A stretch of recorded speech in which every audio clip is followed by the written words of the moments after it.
Hello there, world of tankers. Welcome to the channel. I'm your host, Drudels Blitz, and in today's video I'll be playing in the Tier 10 German Tech Tree Medium, the Leopard 1. A vehicle that is an absolute beast, and by far one of the most dangerous tanks in the game. Let's do a brief overview of the Leopard 1 statistics, and you'll very quickly understand why it's so scary. 3,700 damage per minute, that's with calibrated shells. Yeah, this thing is crazy in the DPM department.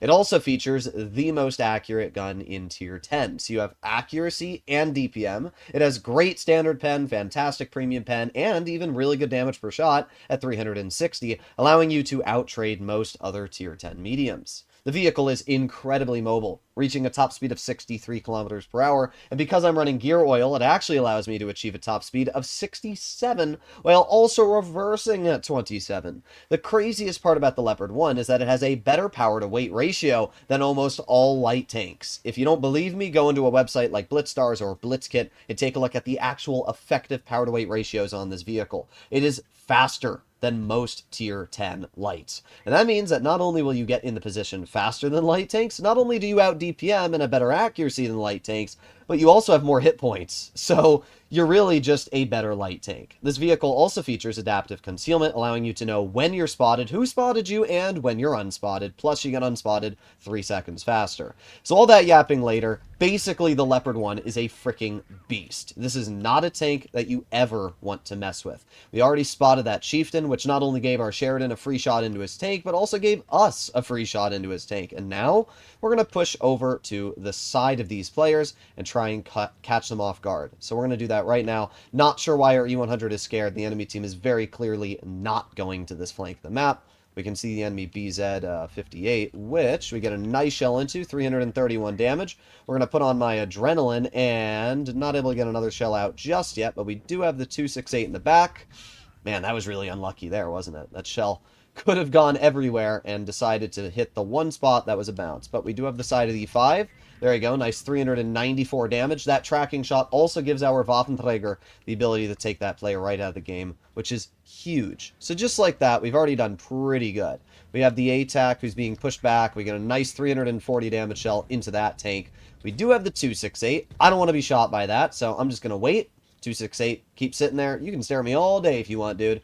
I'm not poking. There you go. 268 shoots, which now gives me the ability to slam a shell right into the 268 through the carcass of his dead teammate. Now we're going to push over to the MBTB. I can't believe that player hit me. Not only did they hit me, but my shell massively low rolled, which is not great either. But it's okay. One thing the MBTB does not have is damage per minute, and one thing we do have is damage per minute, which obviously puts this player under a very, very stressful situation here, because I'm just going to rip into them. Even if they do decide to shoot me, it's really not going to go all too well. I'm going to get another nice shot right in there. We have the Tiger Mouse in the crossing, so that's obviously pretty good. Another nice shell into the MBTB. There's no way they can take me out of the game. They're going to dump their reserve shell in just a moment. Or not. They don't even have a reserve shell. Okay.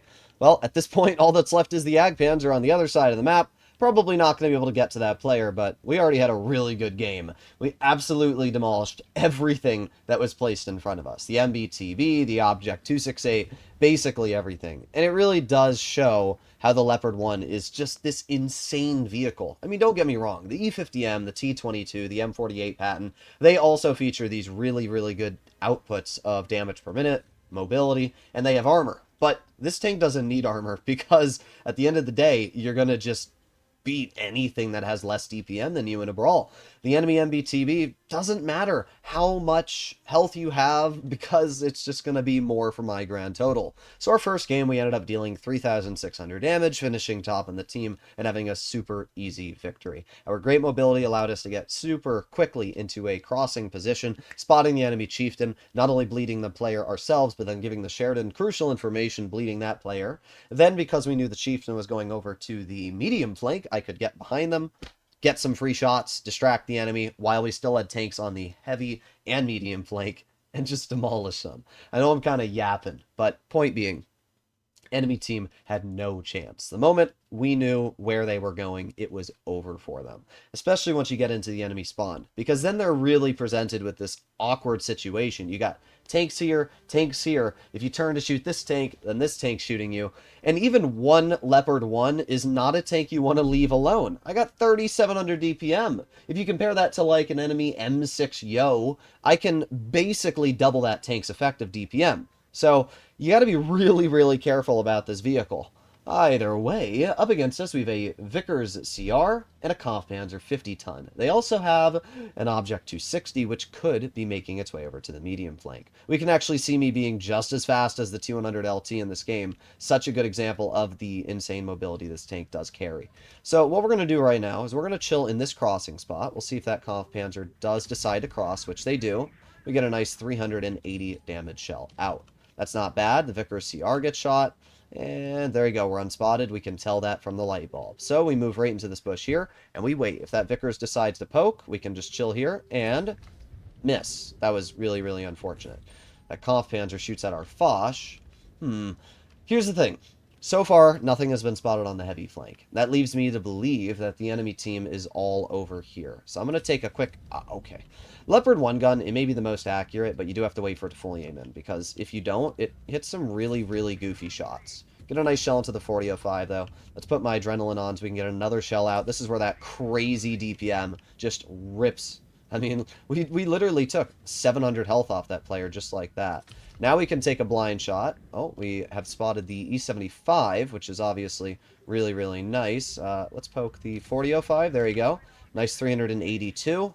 Is that 4005 going to continue poking? Highly doubt it. We have the E75 right over here. There you go. That's that accuracy we're talking about. Nice shell into that player. All right, well, we're up to 1,800 damage already. That's a lot for, you know, how short this experience has been. We have the enemy 183 right in the open, and that is exactly who I'm going to start farming. Worst roll I've ever had, 270 damage, but doesn't really matter. Get a second shot into that player. We've already now dealt a pretty substantial chunk of that tank's health.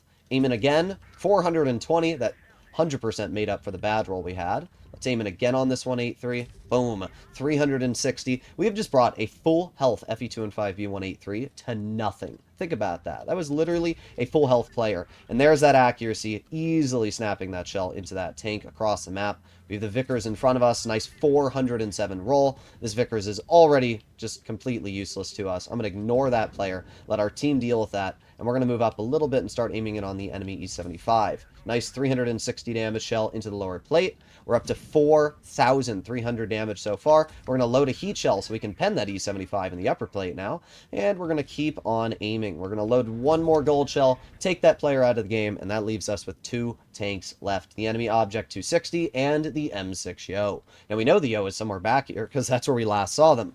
And because we're faster than every other teammate, and because we have such good DPM, I know that I'm going to get a good farm into this player. So we get one shot into the Yo right there. Again, the Yo may feature really, really good damage output, but it doesn't really make a difference. We've already taken 800 health off that player. Reloading again. Here we go. That's now another, 300 health. That's 12-ish hundred HP we've taken off that tank.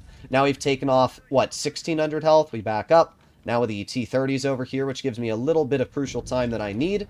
And he's dead. Perfect. Just like that. In retrospect, it might have been better for me to just rush the Yo and try to get my final shell out, but who cares? I did 6,000 damage. One of the easiest 6,000 damage battles I've had in a long time.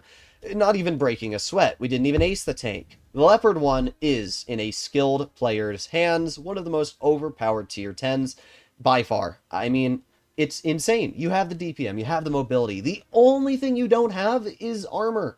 But if you have everything else, you don't need armor. And this is such a good example. I mean, sure, there are some games you'll play when you go up against an STB-1 or an E50M, and they are an absolute pain because of the position they're holding. But you know what I do? I leave. I don't play the Leopard like a frontline medium. I play it like a tank destroyer, and that's exactly how you should. This is a mobile tank destroyer. You reposition, you farm out the enemy at a distance, and then once they're no longer farmable, then you move over, help out your mediums.